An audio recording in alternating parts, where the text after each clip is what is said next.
राजेश छत्रपती आणि ज्ञानगंगा घरोघरी पोहोचवणारे आपल्या संस्थेचे संस्थापक आदरणीय बाळासाहेब बाप्पा कोरके यांच्या स्मृतीस प्रथमतः विनम्र अभिवादन।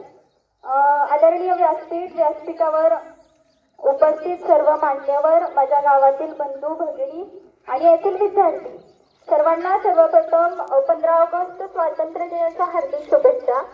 आणि आनंद या गोष्टीचा होतो की मीही याच विद्यालयाची विद्यार्थिनी आहे आणि आज या ठिकाणी कधी काळी मी तिथं बसणारी विद्यार्थिनी आज मला या ठिकाणी प्रमुख पाहुणे म्हणून बसण्याची संधी दिलीत आणि बोलण्याची संधी दिलीत, त्याबद्दल सर्वप्रथम आयोजकांचे धन्यवाद आणि आभार। गेली या वर्षापासून आपल्या शाळेला सेमीची मान्यता प्राप्त झाली आहे, इयत्ता 5वी ते 8वी। आणि मला गावकऱ्यांना खास सांगायचं आहे की गेल्या 1.5 महिन्यांपासून मी या शाळेमध्ये कार्यरत आहे, काम करते आहे। तर या 2.5 महिन्यांच्या कालावधीत असं दिसून येत आहे की या शाळेतला शिक्षक असेल किंवा इतर आणखी कोणी वरिष्ठ वर्ग असतील अतिशय उत्तम असं कार्य पाहत आहेत शाळेचं। शाळेचे प्राचार्य असतील, वेळोवेळी शाळेमध्ये जे काही उपक्रम राबवले जातात मी पाहते, वेगवेगळे उपक्रम शैक्षणिक सप्ताह असेल किंवा आणखीन काही उपक्रम असतील तर इथे उपस्थित राहून स्वतः त्या कार्याची किंवा कामाचे आयोजन नियोजन करत आहेत आणि ते कार्य व्यवस्थितपणे चालू आहे। गेल्या 2.5 महिन्यापासून आपल्या या ठिकाणी सेमीचा वर्ग शिकवण्याचं देखील कार्य उत्तम पद्धतीने सुरू आहे।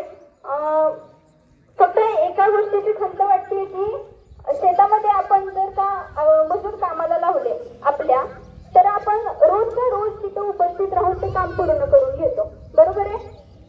या ठिकाणी आमचं सगळ्यांचं भविष्य शिकत आहे, मुलगा असो मुलगी असो।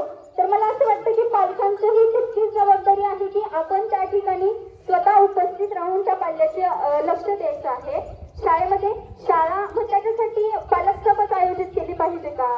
पालक सभा तर आयोजित होते शाळेमध्ये, परंतु पालक सभा किंवा त्या सभेला न जाता अधूनमधून पालकांनी शाळेत यावं, या ठिकाणी आपल्या पाल्याकडे लक्ष द्यावं अशी माझी इच्छा आहे।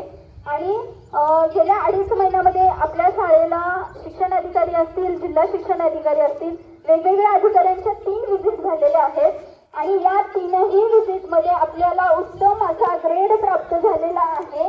त्यामुळं इथे उपस्थित कार्य करणारे सगळे शिक्षक वृंद असतील, इतर कर्मचारी, शाळेचे प्राचार्य यांचं खरंच खूप मनापासून कौतुक वाटतं।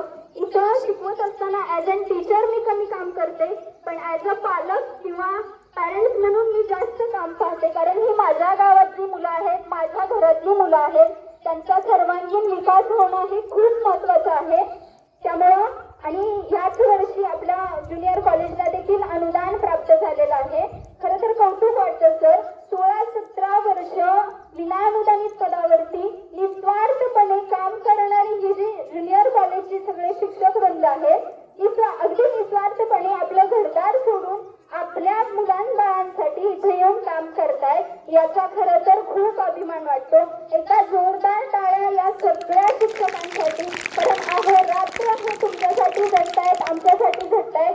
तर पालक वर्गांना माझी एवढीच विनंती आहे की वेळोवेळी तुम्ही इथे उपस्थित राहा, तुमच्या पाल्याची चौकशी करा, मग तो अभ्यासक्रम असेल, इतर आणखी काही उपक्रम असतील। ज्याप्रमाणे शाळेला गावाचा आधार असतो त्याप्रमाणे देखील गावानेही शाळेला तशीच साथ दिली पाहिजे। तुम्ही देत आहात आणि इथून पुढेही देत राहाल अशी आशा बाळगते। मला इथे